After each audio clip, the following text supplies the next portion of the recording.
Hello everybody, welcome to my channel study with Sunny. आज के class में हम लोग अपने नेक्स्ट टॉपिक को बारे में जानने वाले हैं, जो कि है the salt march and the civil disobedience movement. ठीक ना। जैसा कि मैंने आपको पिछले वीडियो में बताया था कि हम लोग क्या हो रहे हैं, सिविल डिसोबीडियंस की तरफ बढ़ रहे हैं। ठीक ना। क्योंकि बहुत सारे प्रॉब्लम्स भारतीयों के सामने खड़ा था। ठीक ना। और उसका सॉर्ट आउट हो नहीं पा रहा था, उसका समाधान हो नहीं पा रहा था। ठीक ना। तो महात्मा गांधी ने सोचा कि फिर से हमको क्या करना पड़ेगा, सिविल डिसोबीडियंस मूवमेंट करना पड़ेगा अपनी बातों को मनवाने के लिए। ठीक ना। या जो भी अपने बाट्स हैं, जो भी राइट्स हैं, ठीक ना, उसको फॉलो करवाना है तो किसी ना किसी तरीके का हमको आंदोलन करना पड़ेगा। ठीक ना। तो साल्ट मार्च क्या है, सिविल डिसोबीडियंस मूवमेंट क्या है, इसको फिर से सिविल डिसोबीडियंस मूवमेंट तो आप समझते हैं, सविनय अवज्ञा आंदोलन। ठीक ना। कि सब लोग मिलकर क्या करें, जो भी ब्रिटिश रूल बना है उसका अवहेलना करे। ठीक ना। उसको फॉलो ना करे, इसी को क्या बोला गया, सिविल डिसोबीडियंस मूवमेंट। ठीक ना। सब लोग साथ होकर क्या करें, ब्रिटिशर्स का विरोध करें। ठीक ना। साल्ट मार्च क्या था, ये समझने का प्रयास करते हैं। महात्मा गांधी जो थे, ठीक ना, उन्होंने क्या पाया कि साल्ट जो है एक बहुत शक्तिशाली प्रतीक है।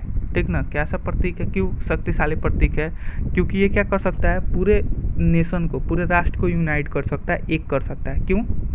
क्योंकि जो साल्ट एक ऐसा चीज़ है जिसको क्या करते हैं, सब लोग यूज़ करते हैं, चाहे वो गरीब हो चाहे वो अमीर हो। ठीक ना। सारे लोग क्या करते हैं, साल्ट का यूज करते हैं। तो उन्होंने सोचा कि साल्ट का इस्तेमाल करके हम क्या कर सकते हैं, यूनाइट कर सकते हैं नेशन को। क्यों? इसके पीछे क्या कारण है, साल्ट को ही सर क्यों चुना गया, ये सारी चीज़ें मैं आपको बताने वाला हूँ। ठीक ना। तो क्या हुआ देखिएगा, 31 जनवरी 1930 डेट याद रखना है, क्योंकि डेट बहुत ज़्यादा इंपॉर्टेंट होता है। ठीक ना। डायरेक्ट 1 मार्क्स क्वेश्चन में आपसे डेट पूछ लिए जाते हैं। 31 जनवरी 1930 को क्या होता है कि वो जो वाइसराय रहते हैं उस समय के, ठीक ना, भारत के इरविन रहती हैं, उन्होंने क्या किया, उनसे 11 डिमांड, एक पत्र लिखा जिसमें 11 डिमांड मतलब उन्होंने अपने व्यक्त किए कि हमारे 11 मांग क्या है। ठीक ना। उस पत्र में उन्होंने लिख के किसको, जो उस समय वाइसराय थी इरविन, उनको सौंप दिया। ठीक ना। और वो क्या था समझिएगा, उसमें कुछ तो लोकहित की बातें थी, मतलब जिसमें सबका हित हो। ठीक ना। जिसमें सबकी भलाई हो, उसकी वैसे कुछ बातें उसमें थी। ठीक ना। उसमें मतलब कुछ ऐसे डिमांड थे 11 डिमांड में, जिसमें सबकी भलाई थी। ठीक ना। मतलब सबकी भलाई के लिए कुछ कदम उठाना था। ठीक ना। और क्या था, और क्या थे, और भी बहुत सारे ऐसे डिमांड थे जो अलग अलग ग्रुप्स के लिए थे। ठीक ना। अलग अलग क्या थे, ग्रुप्स के लिए थे। इंडस्ट्रीज से रिलेटेड डिमांड थी, पीजेंट से रिलेटेड डिमांड थी। ठीक ना। उनके लिए भी कुछ डिमांड उन्होंने क्या किया था, मतलब 11 डिमांड एक पत्र में लिख कर उन्होंने वाइसराय इरविन को सौंप दिया। अब देखिए क्या होता है। और ये क्या था, ये किस लिए किया गया, क्योंकि ये जो विचार था, ठीक ना, कि वो क्या करना चाहते थे, इस मतलब जो भी ये विचार था कि वो डिमांड ये लिख के भेजे। ठीक ना। वो इस तरीके से करना चाहते थे ना कि मतलब ये डिमांड को इतना ना व्यापक बना दिया जाए, ये मांग इतना ना व्यापक बन जाए। ठीक ना। कि जितने भी इंडियन सोसाइटी में जितने भी अलग अलग वर्ग के जो लोग हैं, ठीक ना, वो क्या कर सके, अपने आप को एक इंडियंस की तरह समझे, अपने आप को क्या करे, एक इंडियंस की तरह समझे। ठीक ना। वो हम मतलब हमको अपने साथ जोड़ के देखे, हमको अपने साथ क्या करके जोड़ के देखे। ठीक ना। और ये समझे कि हम लोग क्या हैं, उनके साथ हैं, जो भी हम लोग आंदोलन कर रहे हैं। ठीक ना। तो हम लोग केवल अपने लिए नहीं कर रहे हैं, हम लोग क्या कर रहे हैं, पूरे लोगों के लिए, पूरे भारतवर्ष के जितने भी लोग हैं उनके लिए कर रहे हैं। ठीक ना। मतलब लोगों को यूनाइटेड करने के लिए सारे क्या किए गए, डिमांड्स गांधी जी ने क्या किए, लिख के सेंड किए, जिसमें सारे ग्रुप्स के लिए कुछ ना कुछ बातें थी। ठीक ना। जो भी अलग अलग ग्रुप्स थे, ठीक ना, पार्टिकुलर ग्रुप्स के लिए भी बातें थी। ऐसी भी कुछ डिमांड थी जो पूरे जनरल इंटरेस्ट था, मतलब जिसमें सबका इंटरेस्ट था। ठीक ना। ये सारे चीज़ें, ठीक ना। कह रहा है जो सबसे उसमें से जो उत्तेजना भरा जो मांग था, ठीक ना, या जो सबसे ऊपर का जो मांग था, जो सबसे जो पॉपुलर जो डिमांड थी, वो क्या थी कि साल्ट टैक्स को एबोलिश करना है। क्या करना है बाबू, साल्ट टैक्स को एबोलिश करना है। अब देखिए, जैसे मैंने आपको बताया ना साल्ट मार्च ही क्यों, तब आपको समझ में आ गया होगा कि क्या होता था, साल्ट पर ये लोग टैक्स लगाते थे। ठीक ना। तो जो 11 डिमांड उन्होंने भेजा था ना, उसमें इन्होंने ये डिमांड को भी सबसे मतलब प्रभावशाली, ये जो डिमांड सबसे प्रसिद्ध डिमांड के रूप में उभरा, वो क्या था कि साल्ट टैक्स को क्या करना है, ख़त्म कर देना है। जो नमक पर जो कर लगाए हैं, टैक्स लगाए हैं, उसको क्या करना है, ख़त्म करना है। क्यों ख़त्म करना है? क्योंकि जैसे आपको पता है साल्ट एक ऐसा चीज़ है जिसको रिच और पुअर सब लोग क्या करते हैं, यूज तो करते ही हैं, ठीक ना। और ये हमारे खाने का एक बहुत ही क्या है, इम्पोर्टेंट आइटम है। इसके बिना खाना हमारा अधूरा है। भारतीयों का खाना क्या है, साल्ट के बिना अधूरा है, ठीक ना।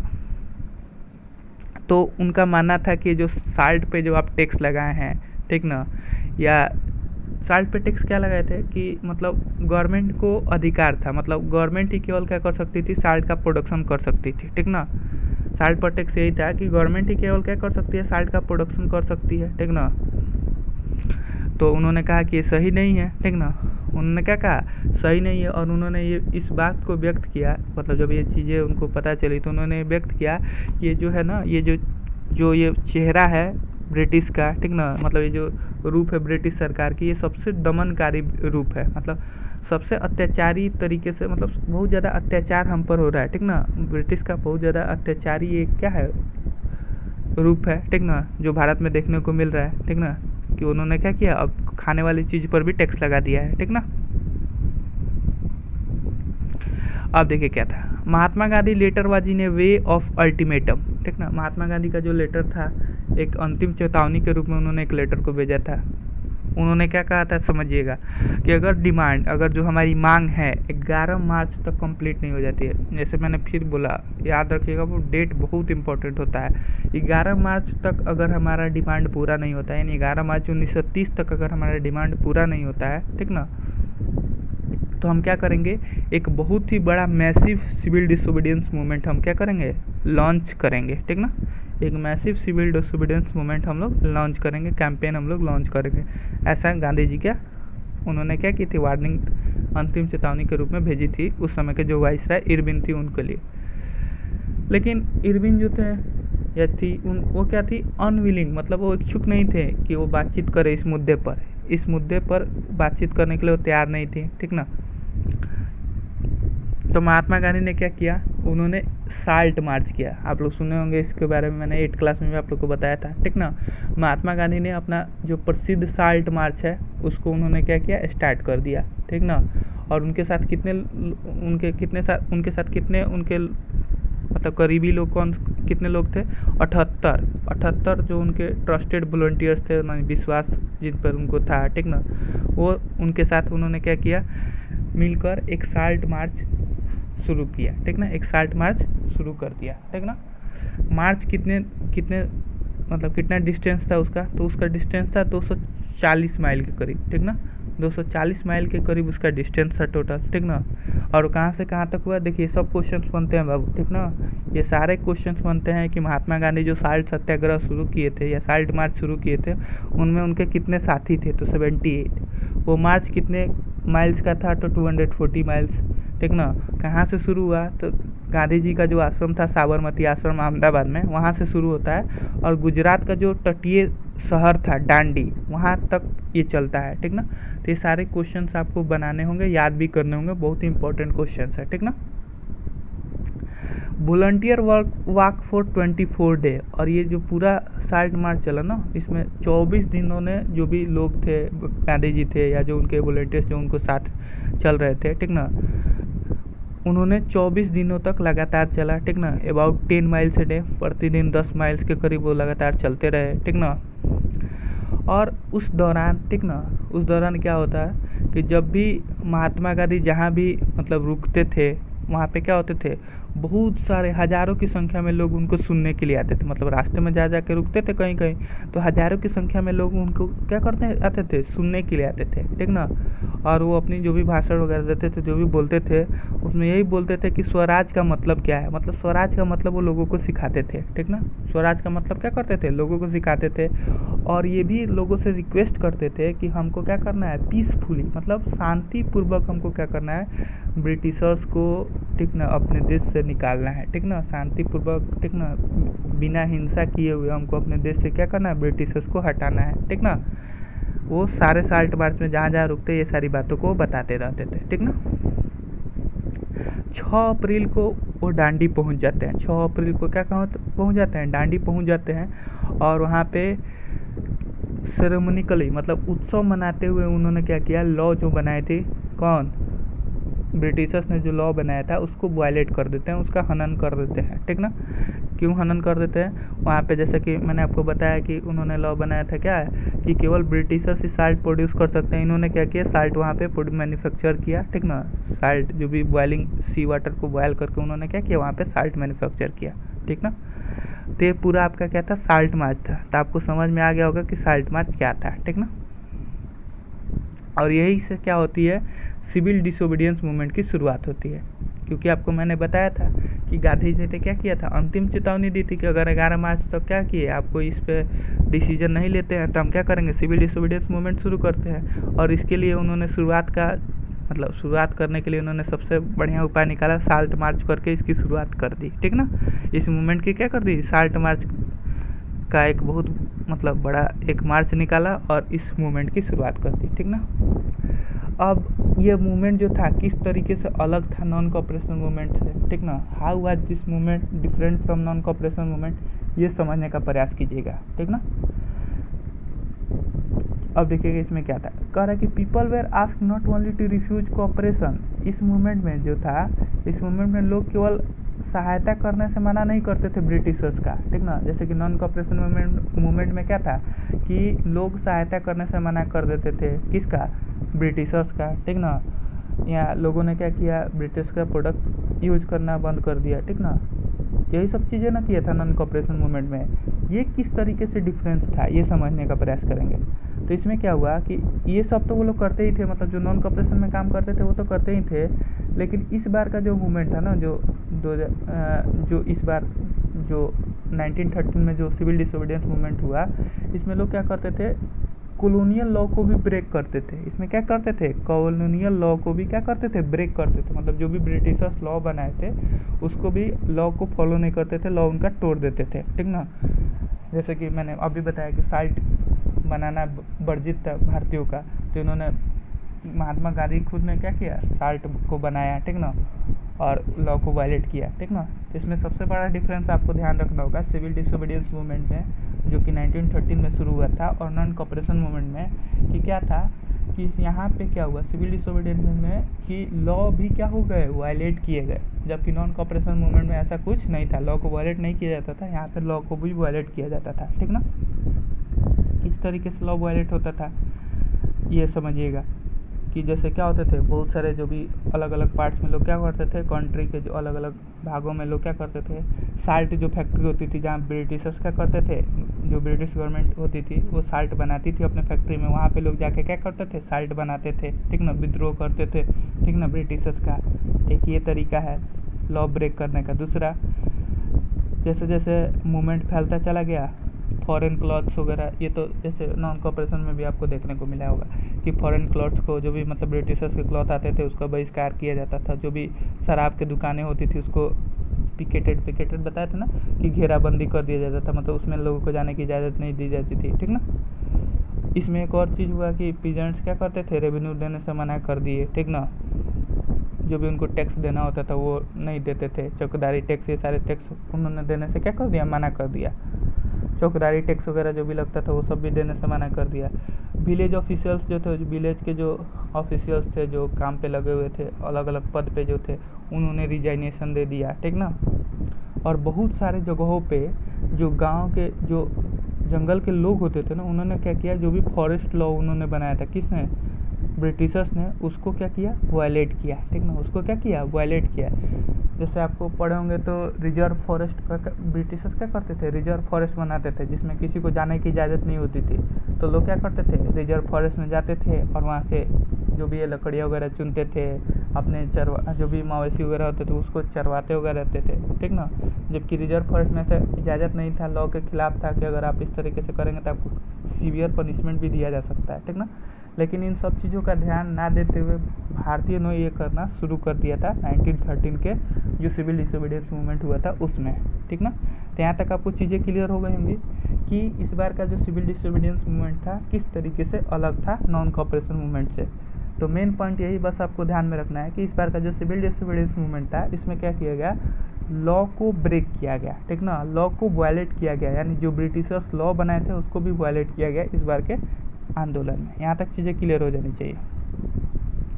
अब ये सब चीज़ें देख के क्या होते थे, ब्रिटिश गवर्नमेंट थी, ठीक ना, वो उन्होंने क्या किया, परेशान हो गए। अब उन्होंने क्या किया, जो भी कांग्रेस लीडर थे, जो भी कांग्रेस के मतलब जो नेता होते थे, उनको एक करके उन्होंने क्या किया, गिरफ्तार करना शुरू कर दिया। एक करके क्या कर दिया, गिरफ्तार करना शुरू कर दिया। जब इस तरह का जब देखा, ठीक ना, कि इस तरह का अब चीज़ें होने लगे सिविल डिसोबीडियंस मूवमेंट में, मतलब लॉ को ब्रेक किया जा रहा है, तब उन्होंने क्या किया, गिरफ्तार करना शुरू कर दिया लीडर्स को जो कांग्रेस के थे। और इस कारण से क्या हुआ, बहुत सारी जगहों पे क्या होती थी, लड़ाई झगड़ा होती थी, ठीक ना, क्लैश होता था, झगड़ा होता था, ठीक ना। जब अब्दुल गफ्फार खान, ठीक ना, नाम याद रखिएगा, जो कि एक चेला थे, बहुत बड़े मतलब भक्त थे, ठीक ना, मान लीजिए भक्त थे बहुत बड़े, ठीक ना, किसके, महात्मा गांधी के, मतलब महात्मा गांधी के बहुत बड़े फॉलोअर्स थे, ठीक ना। जब उनको अप्रैल 1930 में क्या किया गया, अरेस्ट कर लिया गया, ठीक ना, अप्रैल 1930 में क्या कर लिया गया बाबू, अरेस्ट कर लिया गया। तो जो एंग्री क्राउड्स थी, मतलब जो गुस्सा में भीड़, मतलब जो भी ग्रुप थी, ठीक ना, उन्होंने क्या किया, पेशावर की गली जो होती थी, पेशावर का जो स्ट्रीट मतलब क्या था, गली, वहाँ पे लोगों ने क्या किया, उस गली में आके पूरा विरोध किया, किसका, ब्रिटिशर्स का, ठीक ना। बहुत ज़्यादा वहाँ पे क्या हुआ, विरोध किया, और इसके जवाब में पुलिस ने भी फायरिंग की, ठीक ना, जिसमें बहुत सारे लोगों की क्या हो गई, जान भी चली गई, ठीक ना, बहुत सारे लोगों की क्या हो गई, जान चली गई। जब अब्दुल गफ्फार खान को क्या किया गया, अरेस्ट किया गया, ठीक ना। क्यों अरेस्ट करते थे, क्योंकि वो सिविल डिसोबीडियंस मूवमेंट से चिंतित थे कि अब ये मूवमेंट बहुत बड़ा बनते जा रहा है, तो उन्होंने धीरे धीरे लीडर को अरेस्ट करना शुरू कर दिया। और जब उन्होंने अब्दुल गफ्फार खान को अरेस्ट किया, तो ये सारी चीज़ें हुई कि पेशावर में क्या हो गई, लोगों ने विद्रोह करना शुरू किया, बहुत सारे लोगों ने विद्रोह करना शुरू किया, तो पुलिस ऑफिसर ने उन पर गोलियाँ चला दी, बहुत सारे लोगों की जान भी चली गई इसमें। इसके एक महीने बाद महात्मा गांधी को भी क्या किया गया, अरेस्ट कर लिया गया। महात्मा गांधी को भी क्या कर लिया गया बाबू, अरेस्ट कर लिया गया। तो जो इंडस्ट्रियल वर्कर्स थे सोलापुर में, सोलापुर कहाँ पे है, महाराष्ट्र में, ठीक ना, तो यहाँ पे जो भी इंडस्ट्रियल वर्कर्स थे, यानी उद्योग में जो काम करने वाले कर्मचारी होते थे, ठीक ना, उन्होंने क्या किया, पुलिस पोस्ट पर अटैक कर दिया, जो म्यूनसिपल मतलब जो सरकारी बिल्डिंग होती थी उस पर अरेस्ट मतलब उस पर उन्होंने क्या किया, आक्रमण कर दिया, ठीक ना। लॉ कोर्ट्स, ठीक ना, यानी जो भी कोर्ट वगैरह होती थी, रेलवे स्टेशन होती थी, ठीक ना, मतलब जो ब्रिटिशर्स की एक पहचान थी, प्रतीक थी, जिसको ब्रिटिशर्स ने बनवाया था, उस पर लोगों ने क्या किया, अटैक किया, जब महात्मा गांधी को क्या किया गया, अरेस्ट किया गया, ठीक ना। तो ये सारी चीज़ें देख के, जैसे कि मैंने आपको शुरू से ही बताया कि महात्मा गांधी ये चाहते बिल्कुल नहीं थे। उनका तो जैसे साल्ट मार्च भी कर रहे थे, तो मैंने आपको बताया कि वो क्या करते थे, जहाँ जहाँ रुकते थे वहाँ स्वराज का मतलब समझाते थे, और लोगों से यही आग्रह करते थे कि आप क्या कीजिए, पीसफुल तरीके से हमको क्या करना है, ब्रिटिशर्स को अपने देश से बाहर निकालना है, ठीक ना, मतलब नॉन वायलेंट तरीके का यूज ही नहीं करना है हमको, एकदम क्या करना, मतलब वायलेंस का यूज ही नहीं करना हमको, एकदम नॉन वायलेंस होकर क्या करना है, ब्रिटिशर्स को अपने देश से बाहर निकालना है, ठीक ना।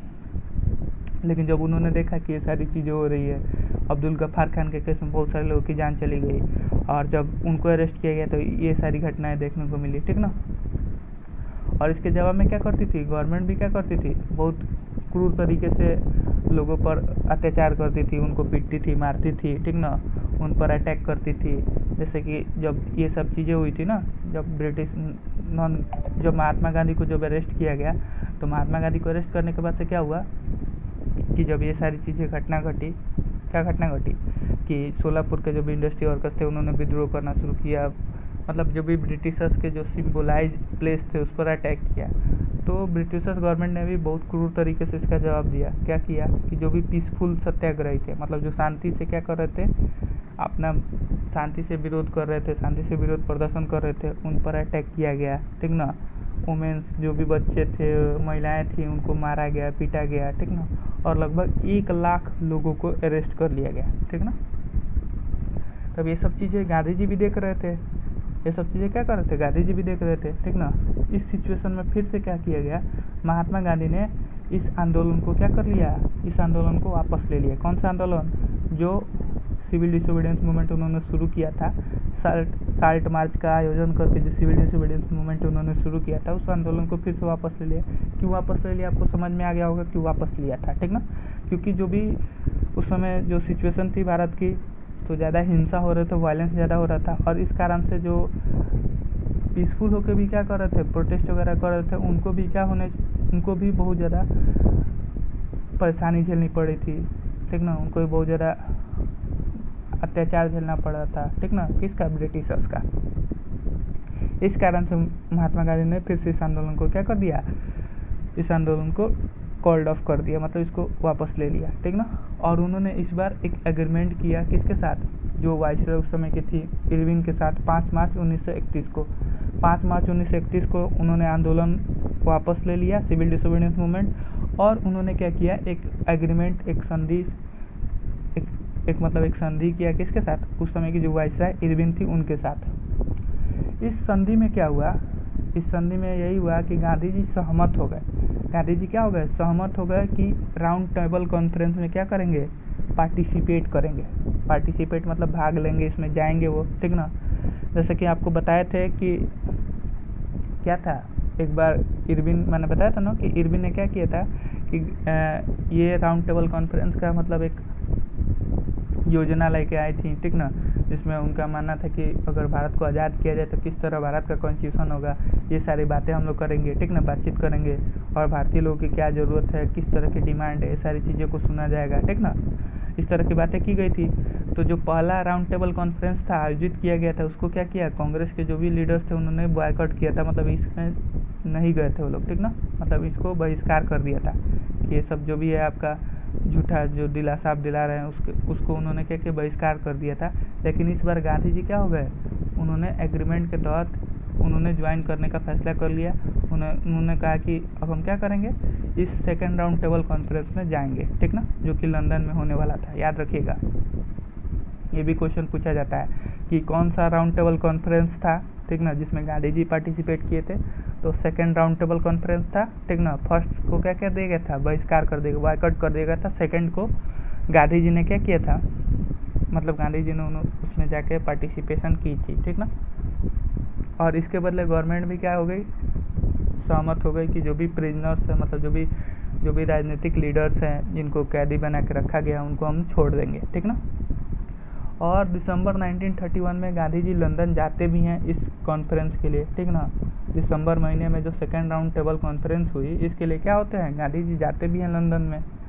लेकिन उनकी बात नहीं बन पाती है उनसे, ठीक ना, किससे, जो इरविन रहते हैं उनसे उनका बात क्या होता है, नहीं बन पाता, बातचीत नहीं हो पाता है, ठीक ना, बातचीत नहीं हो पाता है। और इस कारण से वो बहुत ही मतलब सैड होकर, डिसपॉइंटेड होकर वो भारत वापस आ जाते हैं। जब भारत वो वापस आते हैं तो देखते हैं, क्या देखते हैं कि जो गवर्नमेंट है ना, ब्रिटिश गवर्नमेंट, उन्होंने नया तरीका निकाला है क्या करने के लिए, अपने खिलाफ के जो भी आवाज़ उठ रहे हैं ना, उसको दबाने के लिए उन्होंने एक नया तरीका अपनाया हुआ है। क्या नया तरीका अपनाया हुआ है कि जो भी इम्पोर्टेंट लीडर्स हैं, ठीक ना, कांग्रेस के, उनको क्या कर दिया है, जेल में डाल दिया है, ठीक ना।